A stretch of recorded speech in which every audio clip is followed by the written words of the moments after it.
اعوذ باللہ من الشیطان الرجیم بسم اللہ الرحمن الرحیم وَأَنذِرْ بِهِ الَّذِينَ يَخَافُونَ أَن يُحْشَرُوا إِلَى رَبِّهِمْ لَيْسَ لَهُم مِّن دُونِهِ وَلِيٌّ وَلَا شَفِيعٌ لَعَلَّهُمْ يَتَّقُونَ۔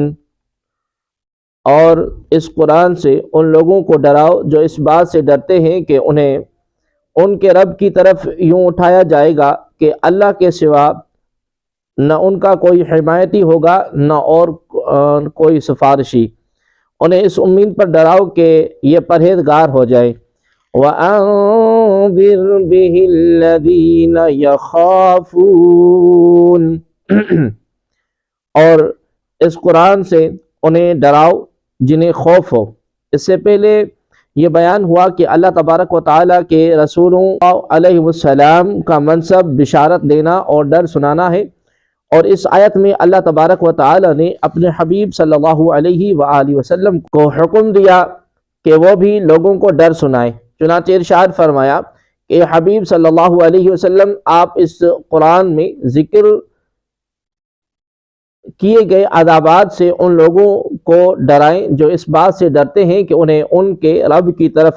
یوں اٹھایا جائے گا کہ اللہ تبارک و تعالیٰ کے مقابلے میں ان کا کوئی حمایتی اور سفارشی نہ ہوگا۔ آپ لوگوں کو اس امید پر ڈرائیں کہ یہ کفر اور گناہوں کو چھوڑ کر پرہیزگار بن جائیں۔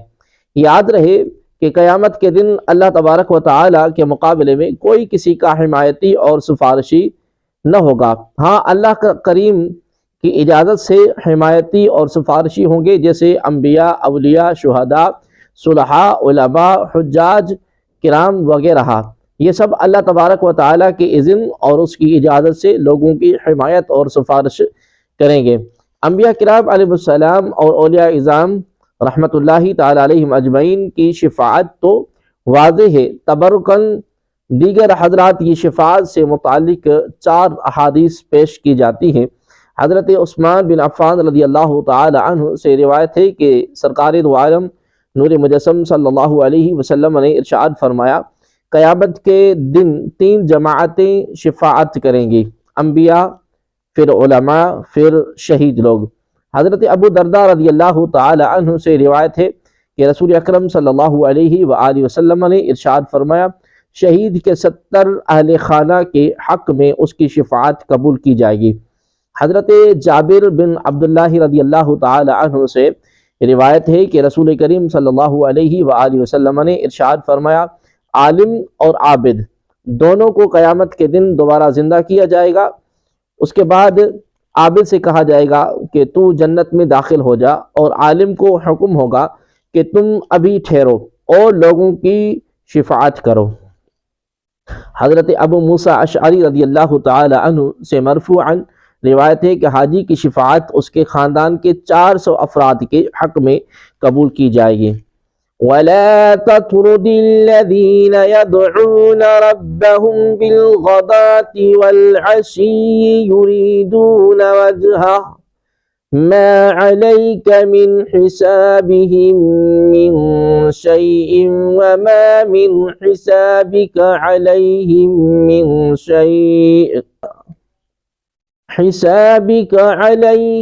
مِنْ شَيْءٍ فَتَطْرُدَهُمْ فَتَكُونَ مِنَ الظَّالِمِينَ۔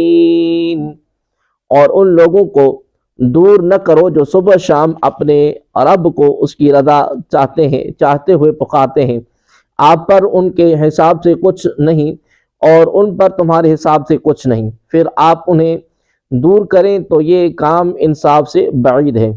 وَلَا تَطْرُدِ الَّذِينَ يَدْعُونَ رَبَّهُمْ بِالْغَدَاةِ وَالْعَشِيِّ اور لوگوں کو دور نہ کرو جو صبح و شام اپنے رب کو پکارتے ہیں۔ اس آیت کا شان نزول یہ ہے کہ کفار کی ایک جماعت نبی کریم صلی اللہ علیہ وآلہ وسلم کی خدمت میں آئی۔ انہوں نے دیکھا کہ تاجدار رسالت صلی اللہ علیہ وسلم کے ارد گرد غریب صحابہ رضی اللہ تعالی عنہم کی ایک جماعت حاضر ہے جو ادنا درجے کے لباس پہنے ہوئے ہیں۔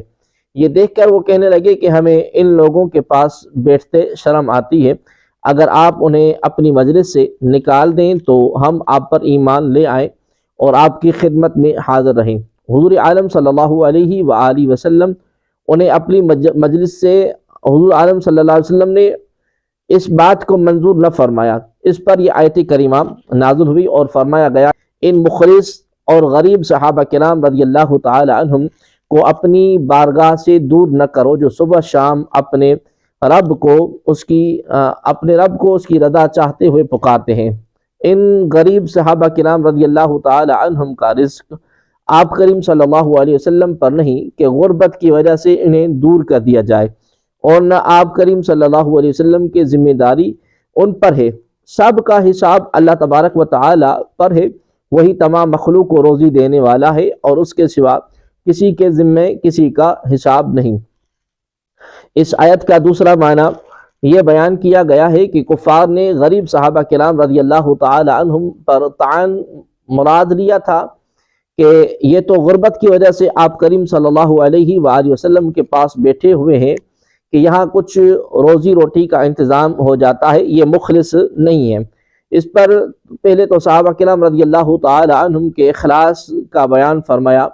کہ اللہ تبارک و تعالی کی رضا چاہتے ہوئے دن رات اس کی عبادت کرتے ہیں۔ پھر فرمایا کہ اے حبیب صلی اللہ علیہ وآلہ وسلم آپ پر ان کے احوال کی تفتیش لازم نہیں کہ یہ آپ کریم صلی اللہ علیہ وسلم کے ساتھ مخلص ہیں یا نہیں، بلکہ آپ کریم صلی اللہ علیہ وآلہ وسلم کو اپنے فیض صحبت سے نوازتے رہیں۔ اور خلاصہ کلام یہ ہے کہ وہ ضعیف فقراء جن کا اوپر ذکر ہوا آپ کریم صلی اللہ علیہ وسلم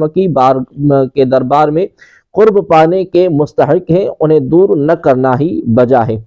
وَكَذَلِكَ فَتَنَّا بَعْضَهُمْ بِبَعْضٍ لِيَقُولُوا أَهَؤُلَاءِ مَنَّ اللَّهُ عَلَيْهِمْ مِنْ بَيْنِنَا أَلَيْسَ اللَّهُ بِأَعْلَمَ بِالشَّاكِرِينَ۔ اور یوں ہی ہم نے ان میں بعض کی دوسروں کے ذریعے آزمائش کی کہ یہ کہیں کیا یہ لوگ ہیں جن پر ہمارے درمیان میں سے اللہ نے احسان کیا کہ اللہ شکر گزاروں کو خوب نہیں جانتا۔ وَكَذَلِكَ فَتَنَّا بَعْضَهُمْ بِبَعْضٍ، اور یوں ہی ہم نے ان میں بعض دوسروں کے ذریعے آزمائش کی۔ پہلی آیت کے حوالے سے یہاں فرمایا گیا کہ غریبوں کے ذریعے امیروں کی آزمائش ہوتی رہتی ہے، اور گزشتہ انبیاء کرام علیہ السلام کے صحابہ کے ساتھ بھی یہ ہوتا تھا کہ مالدار کافر غریب مسلمانوں کو حقارت کی نگاہ سے دیکھتے اور ان کا مذاق اڑاتے، اور ہمیشہ سے کفار کا یہ دستور رہا ہے کہ مسلمانوں کے فقر کو دیکھ کر اسلام کی حقانیت کا انکار کرتے ہیں اور کہتے ہیں کہ اگر اسلام سچا اور کفر جھوٹا ہے تو مسلمان فقیر اور کفار مالدار کیوں ہیں؟ اس سے معلوم ہوا کہ امیری غریبی کو حق کا پیمانہ قرار نہیں دیا جا سکتا۔ نیز سابقہ آیت کی شان نزول، اس آیت کے درس سے بہت سے مذہبی لوگوں اور خود امیروں کو بھی درس حاصل کرنا چاہیے، کیونکہ ہمارے زمانے میں بھی یہ رجحان موجود ہے کہ اگر امیر آتا ہے تو اس کی تعظیم کی جاتی ہے، جبکہ غریب کو حقارت کی نگاہ سے دیکھا جاتا ہے، غریب کی دل شکنی کی جاتی ہے اور امیر کے آگے بچھے بچھائے جاتے ہیں، اور خود امیروں کی یہ تمنا ہوتی ہے کہ ہمیں ذرا ہٹ کر ڈیل کیا جائے اور ہمارے لیے اسپیشل وقت نکالا جائے، اور ہمارے آنے پر مولوی آدمی ساری مصروفیت چھوڑ کر اس کے پیچھے پھرتا رہے۔ غریب آدمی پاس بیٹھ جائے تو امیر اپنے اسٹیٹس کے خلاف سمجھتا ہے، اسے غریب کے کپڑوں سے بو آتی ہے، غریب کا پاس بیٹھنا اس کی طبیعت خراب کر دیتا ہے، غریب سے ہاتھ ملانا اس امیر کے ہاتھ پر جراثیم چڑھا دیتا ہے۔ الغرض یہ سب باتیں غرور اور تکبر کی ہیں، ان سے بچنا لازم اور ضروری ہے۔ ایک صاحب اعلیٰ حضرت عظیم البرکت مجدد الدین و ملت الشاہ سیدی امام احمد رضا خان فاضل بریلوی رحمۃ اللہ تعالی علیہ کی خدمت میں حاضر ہوا کرتے تھے، اور اعلیٰ حضرت رحمۃ اللہ تعالی علیہ بھی کبھی کبھی ان کے یہاں تشریف لے جایا کرتے تھے۔ ایک مرتبہ آپ رحمۃ اللہ تعالی علیہ ان کے یہاں تشریف فرما تھے کہ ان کے محلے کا ایک بیچارہ غریب مسلمان ٹوٹی ہوئی پرانی چارپائی پر جو صحن کے کنارے پڑی تھی جھکتے ہوئے بیٹھا ہی تھا کہ صاحب خانہ نے نہایت کڑوے تیوروں سے اس کی طرف دیکھنا شروع کیا، یہاں تک کہ وہ ندامت سے سر جھکائے اٹھ کر چلا گیا۔ اعلیٰ حضرت رحمۃ اللہ تعالی علیہ کو صاحب خانہ کی اس مغرورانہ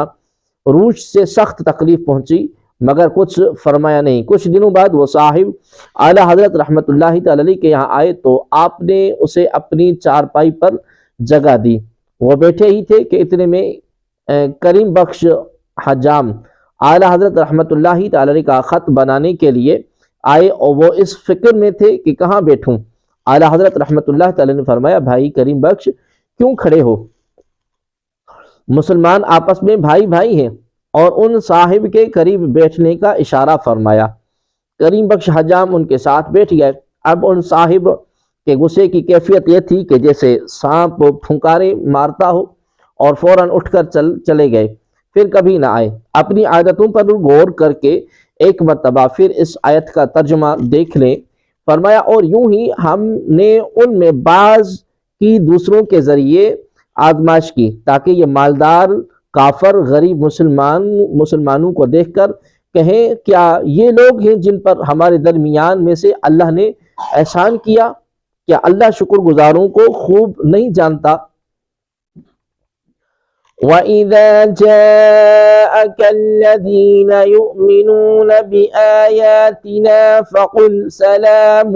عَلَيْكُمْ كَتَبَ رَبُّكُمْ عَلَى نَفْسِهِ الرَّحْمَةَ أَنَّهُ مَنْ عَمِلَ مِنْكُمْ سُوءًا بِجَهَالَةٍ ثُمَّ تَابَ مِنْ بَعْدِهِ وَأَصْلَحَ فَأَنَّهُ غَفُورٌ رَحِيمٌ۔ اور جب آپ کی بارگاہ میں وہ لوگ حاضر ہوں جو ہماری آیتوں پر ایمان لاتے ہیں تو ان سے فرماؤ، تم پر سلام، تمہارے رب نے اپنے ذمہ کرم پر رحمت لازم کر لی ہے کہ تم میں سے جو کوئی نادانی سے کوئی برائی کر لے پھر اس کے بعد توبہ کرے اور اپنی اصلاح کر لے تو بے شک اللہ بخشنے والا مہربان ہے۔ وَإِذَا جَاءَكَ الَّذِينَ يُؤْمِنُونَ بِآيَاتِنَا، اور جب آپ کی بارگاہ میں وہ لوگ حاضر ہوں جو ہماری آیتوں پر ایمان لاتے ہیں۔ ارشاد فرمایا کہ اے پیارے حبیب صلی اللہ علیہ وآلہ وسلم، جب آپ کی بارگاہ میں وہ لوگ حاضر ہوں جو ہماری آیتوں پر ایمان لاتے ہیں تو آپ ان کی عزت افزائی کرتے ہوئے ان کے ساتھ سلام کی ابتدا فرمائیں، اور انہیں یہ بشارت دیں کہ تمہارے رب نے فضل اور احسان کرتے ہوئے اپنے ذمہ کرم پر رحمت لازم کر لی ہے کہ تم میں سے جو کوئی نادانی سے کوئی برائی کر لے پھر اس کے بعد توبہ کرے اور اپنی اصلاح کر لے تو بے شک اللہ تبارک و تعالیٰ اس کے گناہ بخشنے والا اور اس پر مہربانی فرمانے والا ہے۔ اس سے معلوم ہوا کہ نیک مسلمانوں کا احترام اور ان کی تعظیم کرنی چاہیے، اور ایسی بات سے بچنا چاہیے جو ان کی ناراضگی کا سبب بنے، کیونکہ انہیں ناراض کرنا اللہ تبارک و تعالیٰ کی ناراضی کا سبب ہے، جیسا کہ حضرت عائد بن عمر رضی اللہ تعالی عنہ فرماتے ہیں، حضرت سلمان، حضرت صہیب اور حضرت بلال رضی اللہ تعالی عنہم کے سامنے حضرت ابوبکر صدیق رضی اللہ تعالی عنہ نے ان کے مزاج کے خلاف کوئی بات کہہ دی، پھر حضرت ابوبکر صدیق رضی اللہ تعالی عنہ حضور عالم صلی اللہ علیہ وآلہ وسلم کی بارگاہ میں حاضر ہو کر آپ کو اس کی خبر دی۔